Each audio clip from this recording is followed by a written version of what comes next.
we get started? All right, very good. Well, good morning, everybody. Thank you so much for joining us for our webinar. We're going to continue our conversation that we started last week, talking about supporting students' social and emotional health, especially in this distance learning environment. As many of you know, my name is Erin Anderson. I'm the Director of Charter School Authorizing for the Audubon Center of the Northwoods, which is a charter school authorizer here in Minnesota. Probably many of your schools authorizer, but I know we might have some new faces or some people here from other schools, so I want to welcome you. I'm grateful that you're here to learn with us and from us. I'd like to encourage you to use the chat box. We're in a webinar format, so we can't actually see your faces, but please use the chat box or the Q&A box. We'll be monitoring both to submit questions. We'll try to respond to them. If not during the webinar, or I'm sorry, if not during the presentation, then during the Q&A session afterwards, to make sure that you get your questions answered.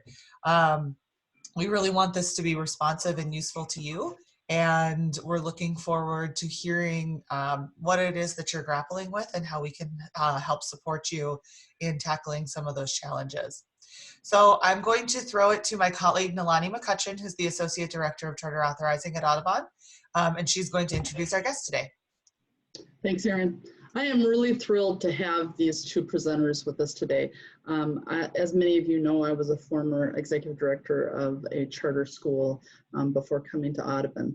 And we were based in Faribault, and we had some wonderful support from Fernbrook Family Center. Mary Morgan and Ashley Kimmel both worked for Fernbrook and provided amazing mental health support for my students, and also worked in schools with some of the schools in the area. So when we were tackling this topic of mental health, it seems only appropriate for me to reach out to them to see if they could provide us that next notch up of support in how we implement distance learning and protect and safeguard the well-being of our young people. So with that, I'll go ahead and mute and turn it over to Mary and Ashley. Thanks so much for being here today. Thank you so much, Nalani, for having us. I'm Mary Morgan. I'm the Clinical Director in our Rice County office with Fernbrook Family Center. And we are excited to be in touch with school people today because, like Nalani said, we work fairly closely with a lot of schools in the area. So it's good to be in touch with school people today. So what we would like to accomplish today is to just look at warning signs that kids may be struggling with their mental health through distance learning. We want to provide some strategies to help kids maintain a sense of normalcy, and then give school staff some opportunity to have access to mindfulness and coping strategies to support kids during this time. I'm going to use one of our mindfulness practices during the presentation today. And then we also I know there are schools from all over here, so we tried to do kind of a broad spectrum of resources for families in need of different kinds of support. So we'll talk about that today. And like Nalani said, if you have questions, please feel free to ask at any time. So I will get started. All right, so I just want to say thank you to teachers, educational assistants, school staff, and administration for this transition to distance learning. It has been nothing short of amazing. I'm a parent myself, and both of my children have been going through this process. So Nalani said I'm a stay-at-home mom, working mom, and trying to guide my own children's education. So I just want to say thank you. We're all getting used to a new normal every day.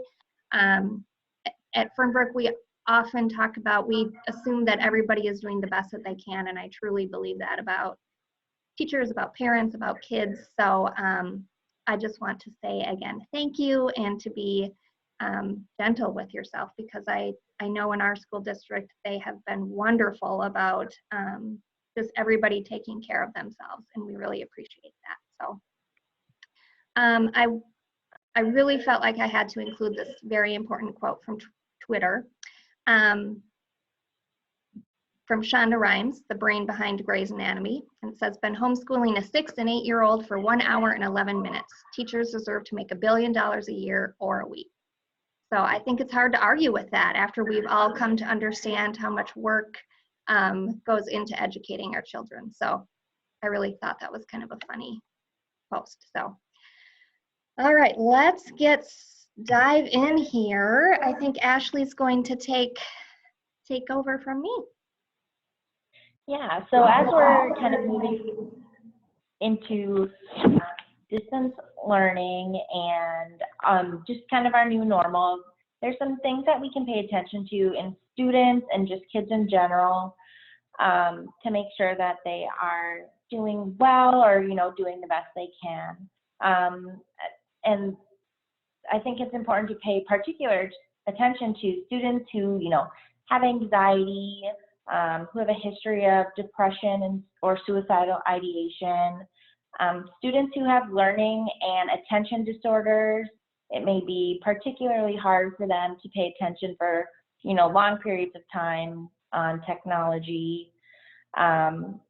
I know there's been a lot of layoffs and furloughs during this time, so there's quite a few families. And I think, everybody knows somebody who has been impacted by losing their job or even just decreased income. And then students who have family members that are vulnerable to COVID-19.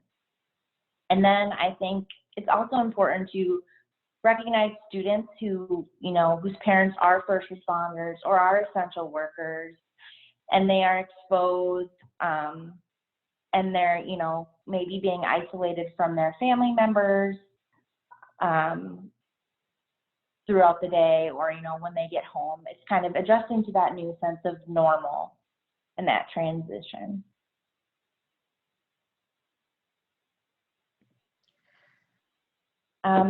Another thing to consider is trauma history. So there are kids out there who are living in chaotic home environments. There may not be somebody at home who is supportive, or they may not feel safe at home, and that can make it really difficult to learn and to kind of continue forward during this time. Kids who have any other type of trauma history as well, they may be triggered at home. Again, they may not have a caregiver who is responsive or supportive when they're experiencing symptoms related to their trauma. And I think it's important to recognize that because kids are at home and they're isolated and they're adjusting to their new normal, there may be an increase in symptoms and warning signs that things are not going well, or that they're not getting the care and support that they need. I wanted to add here too, if you think about some of your students who come from really hard home environments, some of the acting out behaviors you may see at school, or difficulty paying attention, difficulty following directions, that is with a large amount of structure that they struggle. So oftentimes for kiddos living in chaotic home environments, there's much less structure. So if we think about those kids who are trying to do this with much less structure than they're used to, much less guidance maybe from other adults in their life, and just thinking about, I've had personal experience already with parents that I work with that just think that distance learning is too hard for them personally. It's too overwhelming, so they're not pushing their kids to do it. They don't think they should have to do it. And families that just don't have technology, or technology that is that works well for distance learning. And I think that kids who come from these environments love school because it's safe, it's structured, they feel well liked oftentimes by other adults, and it is their safe place. So again, just thinking about, you may be the only person in their lives that offers them kindness and positive attention. So this is particularly, I think, hard for some of those children.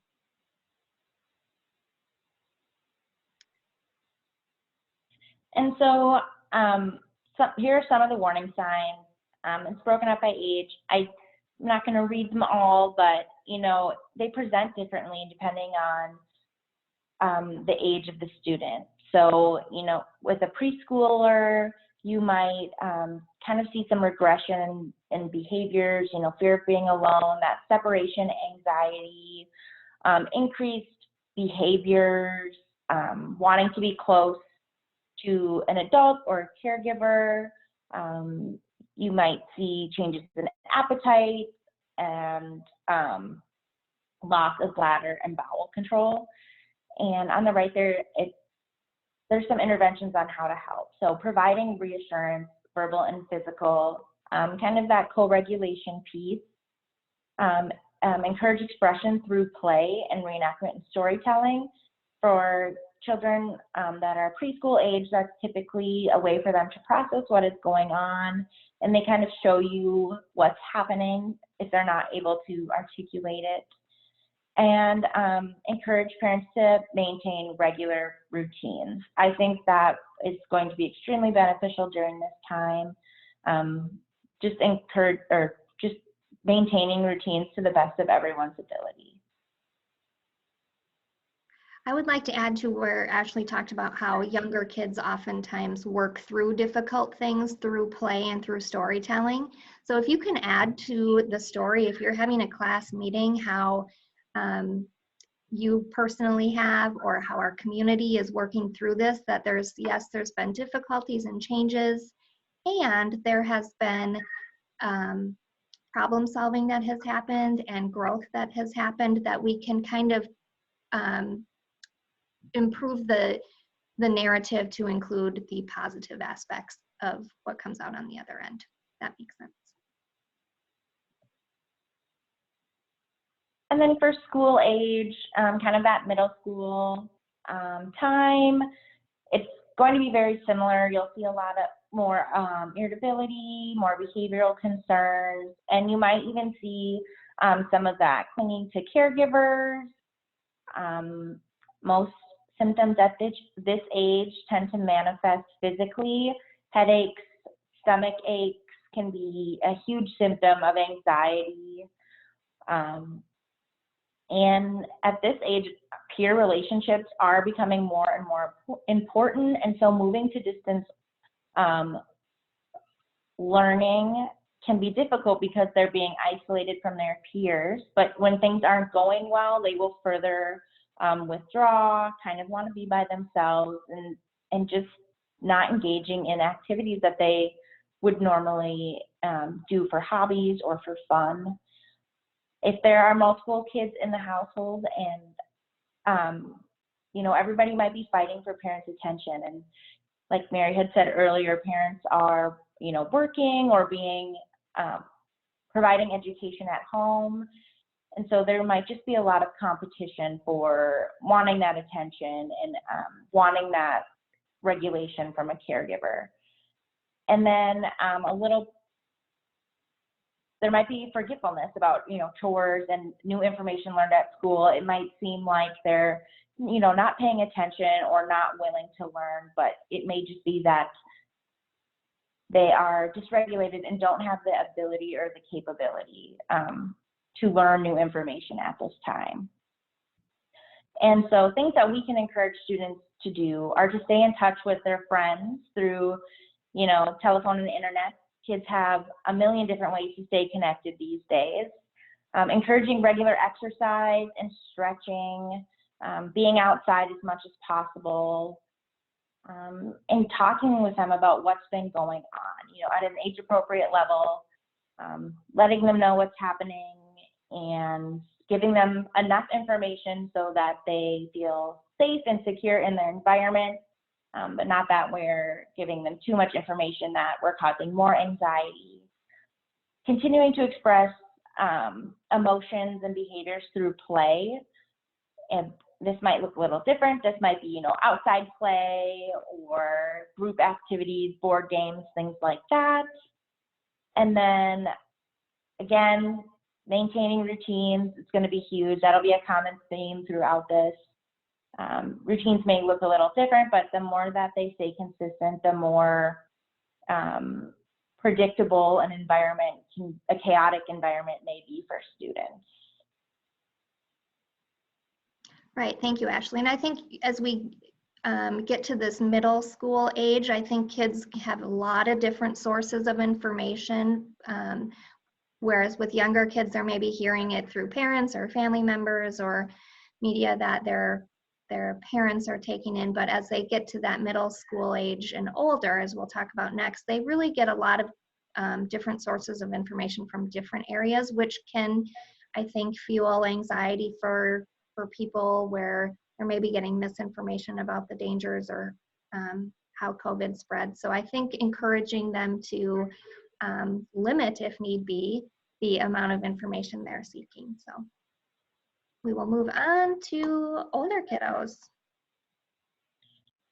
Older kiddos. So again, we'll see a lot of physical symptoms here. Headaches, stomach aches, not feeling well, not engaging in learning because, oh, my head hurts today, or I just wasn't feeling the best, or I didn't get any sleep, or, I wasn't able to wake up. Both of those things are pretty common. Decreased energy and apathy. It'll kind of look like a lack of motivation, but it might mean that it likely means that things aren't going well. And that may be due to, changes in routine, things going on at home, or other responsibilities that they feel like they need to meet. You'll see more isolating from peers and loved ones. I think this is even easier for kids this age to do, especially with technology, kind of just shutting the door to their room and being on their phone or, watching TV all day. And then, some kids this age may just not engage in distance learning at all because, like Mary said, it might be too hard and there might be quite a few barriers, lack of technology, not having access to internet. And then, for some kids this age, they may be responsible for working if a family member has been laid off or they have decreased income. So I think those things need to be considered at this age as just warning signs that students might not be doing well. And again, kind of how to help encouraging discussion of the outbreak. I would say clarifying misinformation, social media things can kind of spiral and there's a lot of things that aren't accurate out there. And, students with anxiety may bring on to some of the information that isn't accurate. So discussing that with them, encouraging them to stay in touch during, different applications or by the phone. Focusing on what kids can do and what their strengths are at this time will be extremely helpful in kind of mitigating some of the chaotic environment. I think too, giving them a sense of control. So focusing on what they might have control over, might be able to have choice in or feel like they are in charge of something can be helpful too. Okay, so distance learning stressors, being asked to go to school when you're at home, which is usually feels quite separate for small children especially, being asked to go to your room and go to school or sit here at the kitchen table all day and do school. I have a previous client who had very firm lines between home and school, and school was to do schoolwork and home was to have fun. So we may be, kids may be experiencing some of that kind of rigidity about where school happens and where it doesn't. Might be a difficult transition for them.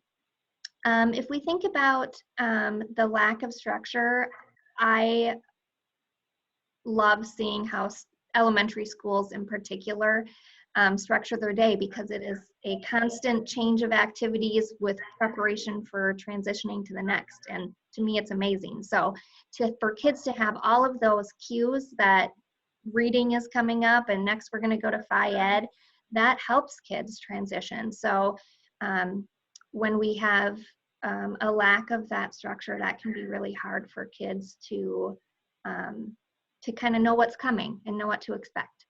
And then the isolation from their peers. They spend, you know, a full-time job's worth of time each week with other kids and their teachers, and they become very close to them and they miss them.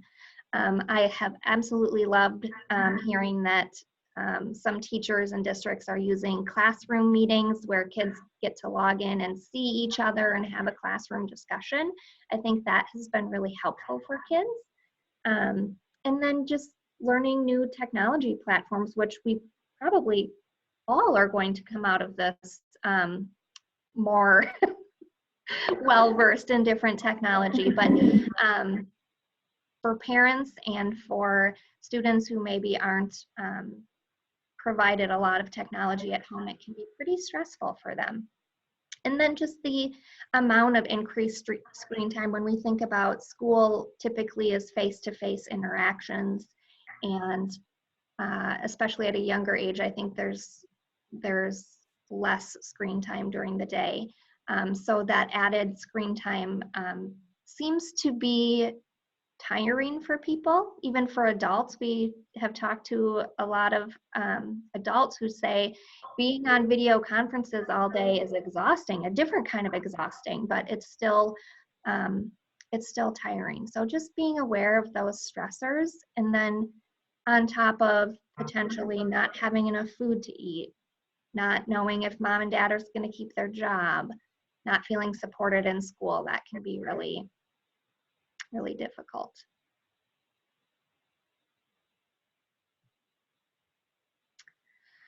Okay, so some of these I think are hopefully just going to feel, you know, validating what you already know, but strategies to support students: encourage a consistent schedule, follow set plans and schedules. One thing that I have heard from some of the clients that I work with is that they miss the activities that the school day provides, the group work or the working together with their class or in small groups.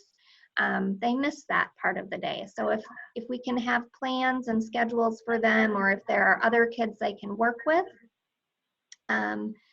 just really providing those opportunities. And then for older kids, encouraging them to maybe manage their day in a similar way that their classes went at school. So when we have middle schoolers and high schoolers that have the same first hour, second hour, third hour throughout the day, it might provide a sense of normalcy and consistency to just do your schoolwork in that order. It can help things feel more manageable. And then I cannot, I think, say this enough, that encourage your kids to take breaks during the day. Like I said, the amount of screen time is a lot. Have kids get up, do jumping jacks, go for a walk outside, move, stretch.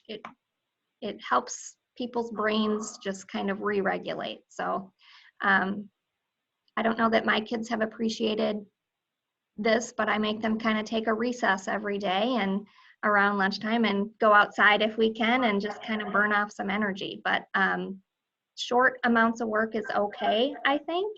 Take a break and come back to it if they get frustrated.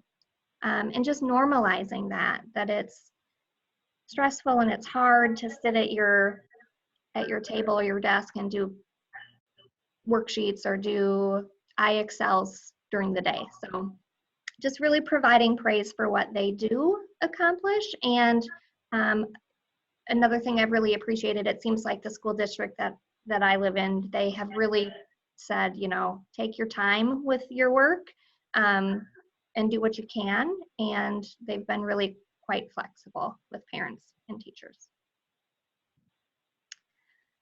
Okay, if you are having individual meetings with your kids, a couple of things that we would encourage is to just ask questions about non-school things. So what does their day look like? What do you think about being home? How are you staying busy? It's hard on kids and teenagers, especially, I think, when they're maybe not able to go and hang out with their friends. They're not in sports. We have a lot of kids that do sports, that do theater, that do music, that do art, and they don't have those outlets outside of home right now. So how are you staying busy? Do they have access to some of those things that they enjoy? And then asking how their workload is. Is it too much work? Is it too little work? It varies for everybody, but I think it's good just to show that support in that way. And then asking how family members are doing, because my guess is that everybody loves to be with their family, and at the same time, having all this extra family time can get to be a lot. So talking about frustrations, what's going well, all of those things can be helpful. Okay, so another, I think, important piece of this is opportunities to improve resiliency for kids. So reminding students of their unique strengths, qualities that they bring to their family, to their classrooms, and character traits. Are they kind? Are they fair? Are they honest? Reminding kiddos that they have a lot of strengths to help get them through this. And then model problem-solving skills. So if you're having a class meeting or you're having an individual meeting, taking the time to model how to solve problems, whether it's with work or with technology, and maintaining kind of a calm demeanor is helpful for kids too. Remind students how difficult situations can help us grow. So talking about the hard parts, but then also how we grow and improve from difficult situations like this. And this is something I'm sure that we will always remember. So including in the narrative what good things came out of this. And then the last one, talking about the possibility of going back to school. I think this is a tough one because we don't know when and if that will happen. So I think if you do end up going back to school, being able to talk about the transition to coming back and offering ways to help them prepare, because it will be another big change. They'll probably get used to this and then we'll be able to go back to school. So it'll be a transition again. So talking about how the schedule will change, how it's going to be more structured, all of those things can help kind of just prepare kids for what's going to happen. Okay. I think I stole some of Ashley's slides, so I apologize. So mindfulness and grounding skills. So the really important part about mindfulness is knowing that mindfulness helps us stay in the present. So when we are anxious, or we are, if we have a trauma history, if we're living in a chaotic environment, being able to focus on the present helps us to calm our body and our minds and be able to think better, learn better, and be more present. So if we are able to do that for ourselves, we're better able to be there for kids. So this is one example of a grounding technique that people often like to use, which utilizes the 5 senses. It's really easy, can be as fast or as slow as you would like, but helping bring presence to the room. So finding things that you can see, finding something you can hear, something you can feel, whether that's a soft blanket or a fuzzy pillow or something like that. Something I smell. Maybe it is my mom is making a roast in the crock pot, bringing it right into the room. And I taste something that, if they're chewing gum or if they recently have eaten something and feel like they can still taste it. So just really bringing attention to their body. And that's a very quick way to do that. And we're going to talk about kind of incorporating breathing to some of these skills, but that's a really kind of quick and easy one. And sometimes I think kids like to share information about their surroundings. So it's one that, that kids will typically participate in as well. Okay, so we wanted to provide an opportunity to practice a mindfulness activity. So I want everybody to find a comfortable position to sit in. Let your hands and your feet be in a relaxed state. If you feel comfortable, I want you to close your eyes. Focus on your breath. I want you to take 3 deep breaths in through your nose and out through your mouth. Just try and focus on your breath. If your mind wanders, that's okay. Just try and steer it back to your breath. And I'm going to read a body scan exercise, and we will send this to you to be used as well. So begin by bringing attention to your body. And if you can close your eyes, if that's comfortable to you, please do. You can notice your body seated wherever you're seated, feeling the weight of your body on the chair or on the floor. Take a few deep breaths, again in through your nose and out through your mouth.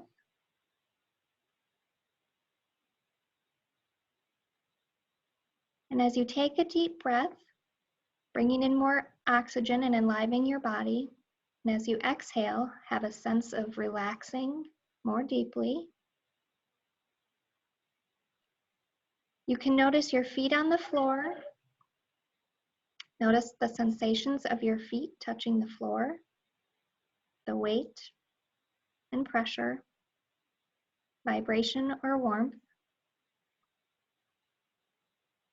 You can notice your legs against the chair.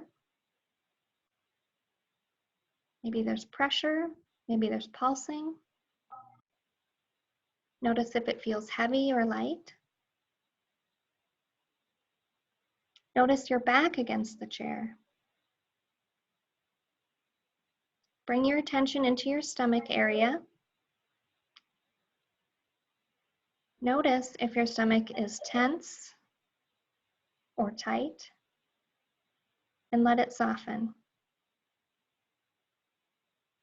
Continue to take deep breaths, nice and slow. Notice your hands. Are your hands tense or tight? See if you can allow them to soften, relax. Notice your arms. Feel any sensations in your arms, and let your shoulders be soft and fall. Notice your neck and throat. Let them be soft and relaxed. Soften your jaw. Let your face and facial muscles be soft.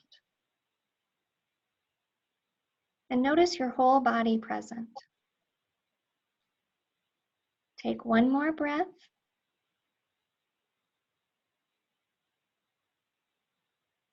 Be aware of your whole body as best as you can. Take one more deep breath in through your nose and exhale. And when you're ready, you can open your eyes.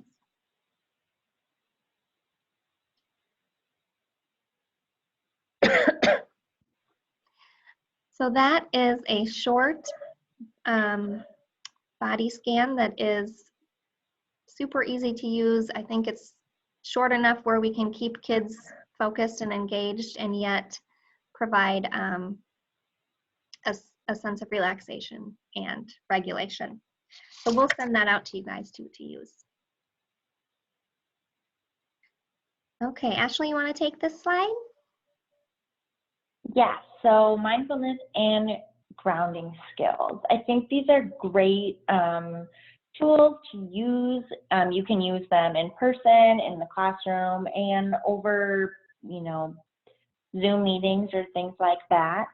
There are so many different kinds of mindfulness activities. There's 1 minute, 5 minutes, and you can find even 10-minute exercises, kind of depending on the level that kids are at or what, how old they are and what they're able to do.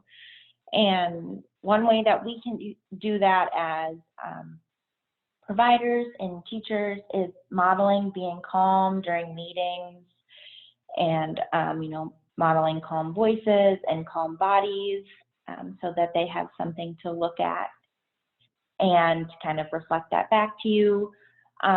One popular breathing technique is called four-corner breathing. And so if you picture it like a square, it's inhaling for 4 seconds, holding for 4 seconds, exhaling for 4, and then inhaling for 4. So if you can kind of picture it like a square where you're inhaling, on the verticals, exhaling horizontally, and then holding at the corners. There's so many mindfulness videos. One that we have on here that I've used and that's really fun, especially for elementary age kids, is Go Noodle. That also has activities on there to kind of get them up and get them moving while still being mindful. There's some other resources there, calm.com, Worry Wise Kids. I know the Headspace app was offering some reduced or free memberships, and that has an abundance of mindfulness activities to use for yourself or for classrooms. Progressive muscle relaxation. This one is interesting, and I'm sure a lot of you have heard of it, but it really allows you to kind of do a body scan, but pay attention to how tense your body is. When we have a lot of stress or we're experiencing a lot of anxiety, we hold that tension in different areas, our necks or in our jaw, in our hands, and that can lead to, headaches or not feeling well. And that just becomes a cycle of perpetuating that, kind of that anxiety and not feeling well. And then grounding exercises. So one we talked about earlier was using the 5 senses. There's different ones that you can come up with, name 5 things in your room that are green. Can you find something that has stripes on it? That really, by giving them something specific for them to look for, it really takes people out of their heads and kind of brings them down into the present moment and really paying attention to their surroundings. And then lastly, there's a resource down there, and it has so many different activities that you can use for different ages. I think sometimes when we think of mindfulness, we think of, meditation or progressive muscle relaxation and body scans, but there's so many different ways to be mindful, and there's very creative ways, especially to engage elementary age kids, blowing bubbles, or because that can help them focus on their breathing, or, blowing up balloons, that as well. And it kind of gives them practice while also giving them an activity to keep them more engaged.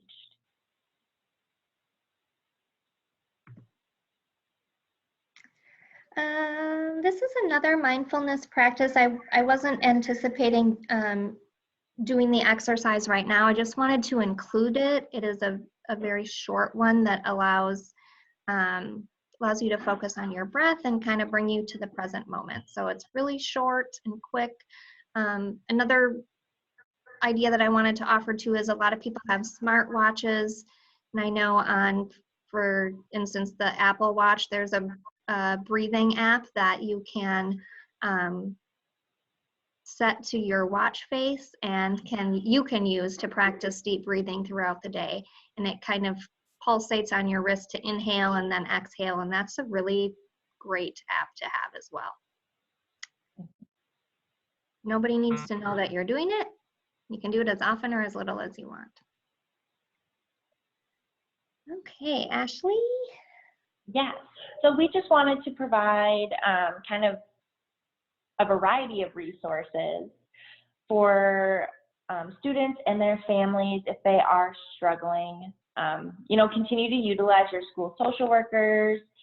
They have so many resources and are, able to talk through things if you have any questions or you're unsure, or maybe you just need to process something that happened or something that a student said. Utilizing local mental health agencies, many are open and many are taking, many are seeing kids over telehealth right now. And so they're continuing to do that. Using crisis lines and crisis texting options. I know like the Minnesota text crisis line, you can text home to 741 or 741. You can also text MN, as in the abbreviation of Minnesota, to 741 741. Then we provided the National Suicide Prevention Hotline as well, in case any students express suicidal ideation or you have any concerns about that. There's also local crisis lines.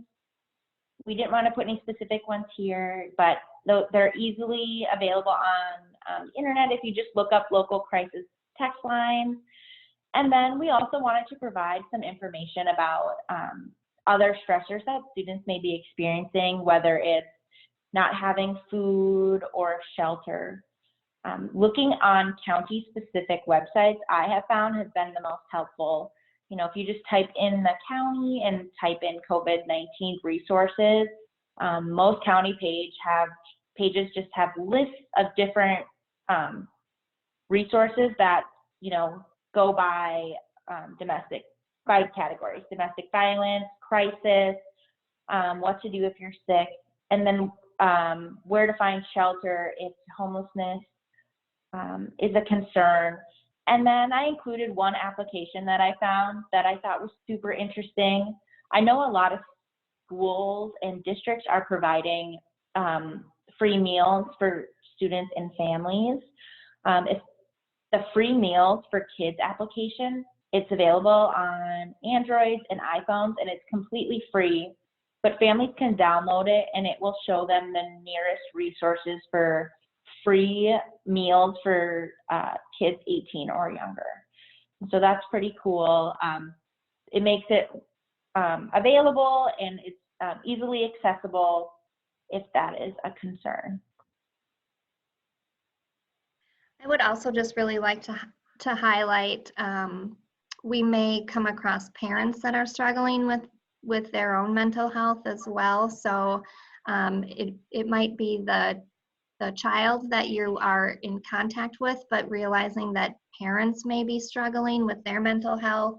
I know there has been specifically here in Rice County an increase in mental health calls to law enforcement, as well as an increase in domestic violence. So like Ashley said, that those types of information should be on those websites, but the local domestic violence resource, shelter resources, I think just to kind of keep your eyes out, since we don't have eyes on these kids every day anymore, all day, and they don't have anybody to come and talk to. So just kind of being aware of the increase in stress causing those types of concerns as well.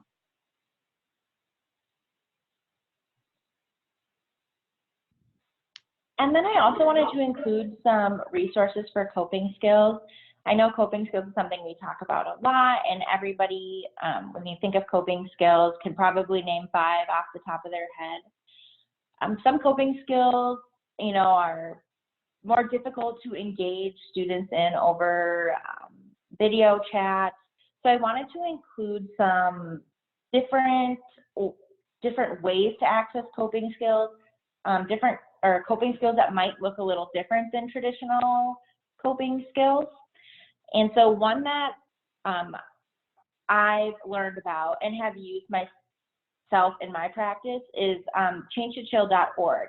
So this is, I think it's through Allina Clinic, and it's a program that is implemented in schools to encourage mental health awareness and the use of coping skills and regulation strategies in school.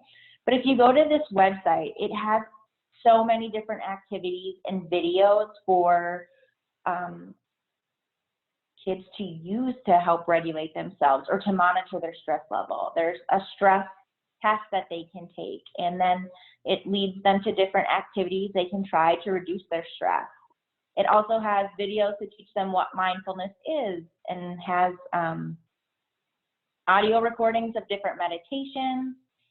And then I've also found that it has different activities that kids really like, whether it's coloring sheets or DIY projects that encourage mindfulness, like making sensory bottles.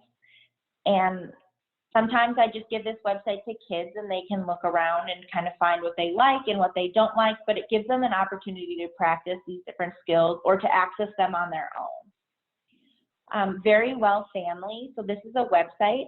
It has so many different coping skills for kids.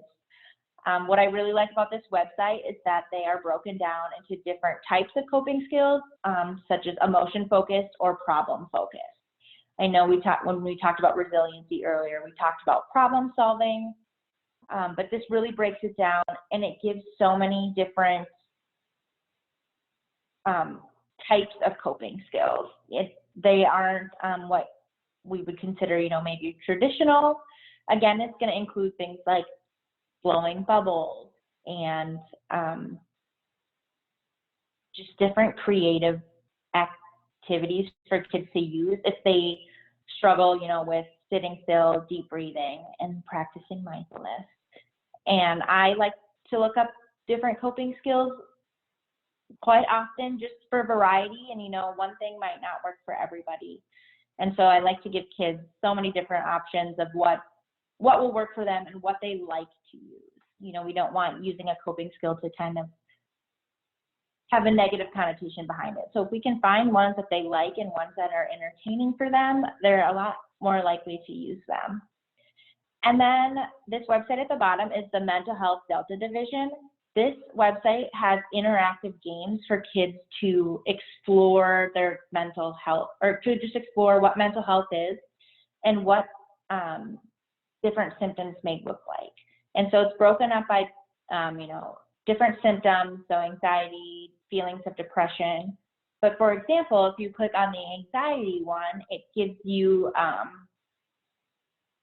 kind of like a body, and then it says, where do you feel your anxiety? And you can kind of click on the different areas so that they can see what anxiety looks like. And so they have them for all different types of symptoms or difficulties that kids may be experiencing. And it's just interactive, and it allows them to kind of be in touch with their own mental health and while learning about it as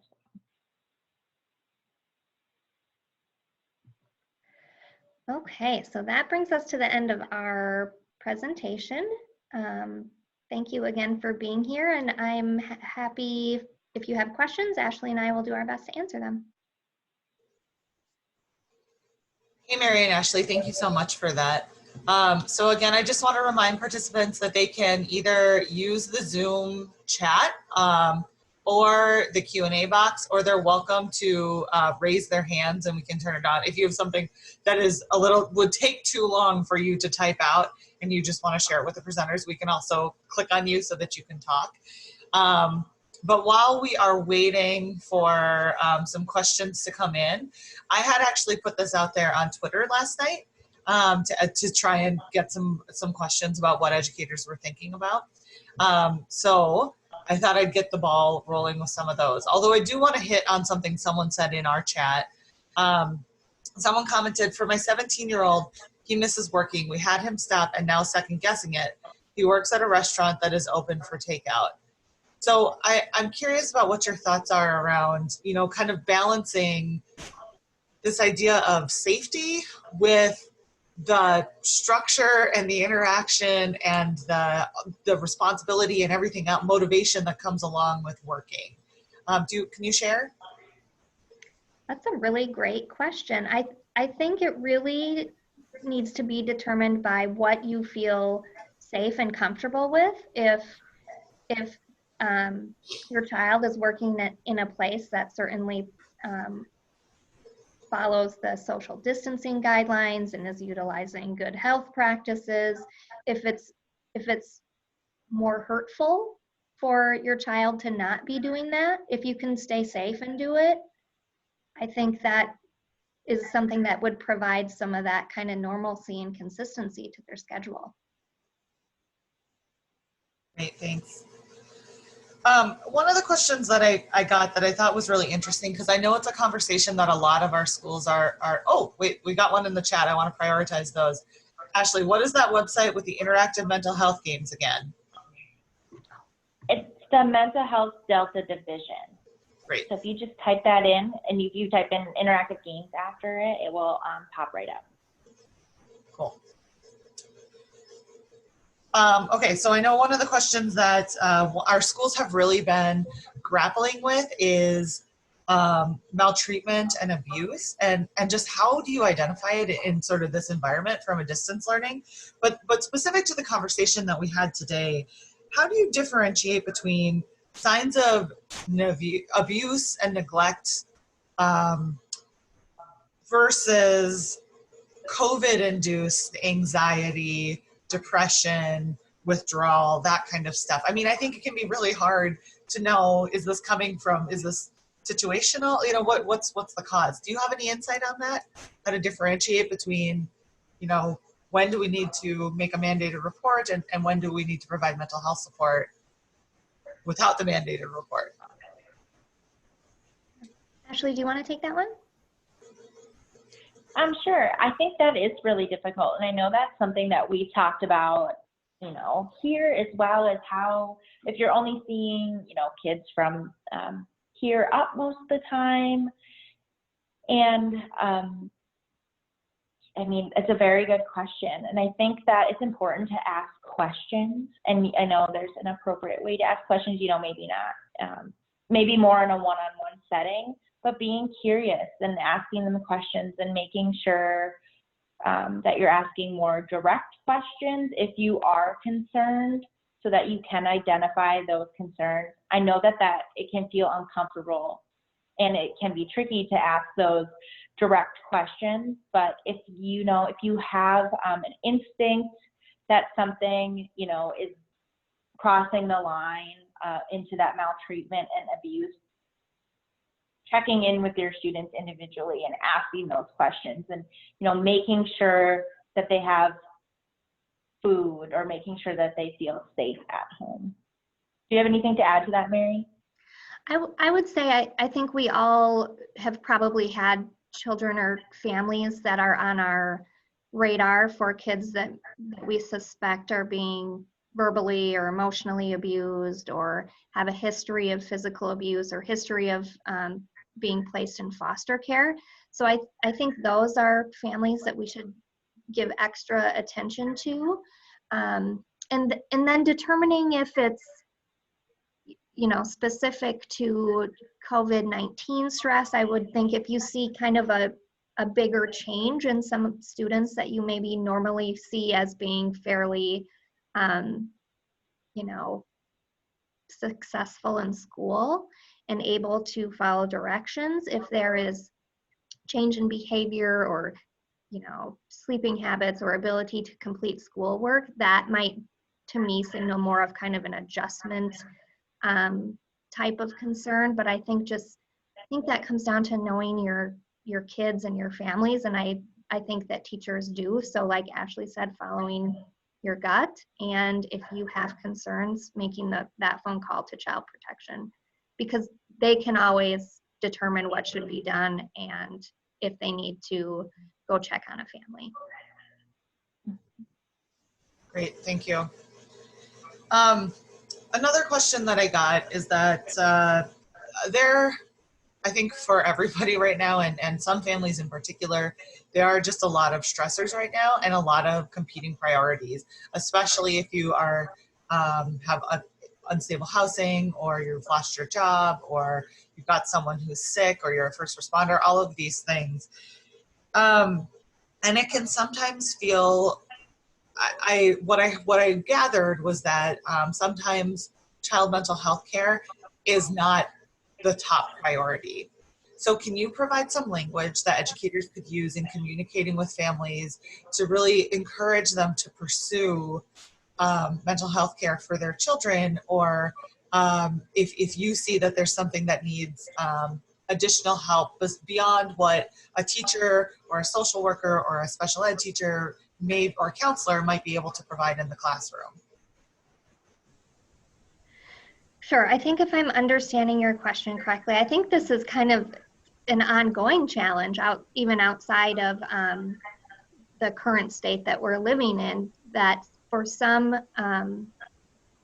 families, mental health or emotional well-being is not something that is valued or a concern. So I think kind of currently, if I think about, if you've heard of Maslow's hierarchy of needs, when we are, determining what do we really need and what do we need to prioritize, we need to be able to have shelter and food and have that type of safety, and then being able to build on those other levels of more kind of independent self-actualization. So if we think about that, where mental health falls in, oftentimes we talk with families and to be honest with school staff, that if a child is hungry at home, or if mom is getting hurt at home, they're likely not going to be able to focus on their schoolwork. So making sure their basic needs are met, and then being able to identify if there are mental health concerns happening, that helping families understand that they really can't learn, they can't grow if they're in a state of anxiety, that they're going to be in survival mode, and they're going to see potentially some acting out behaviors that that you wouldn't normally see if their children weren't experiencing that. So I think really just prompting and helping them understand that emotional well-being and social well-being is of utmost importance to help build resiliency and get through this. And I think for some families that will click, and for other families we'll have to continue to have the conversation a number of different ways. Oftentimes it takes, but just continuing to offer the resources and services.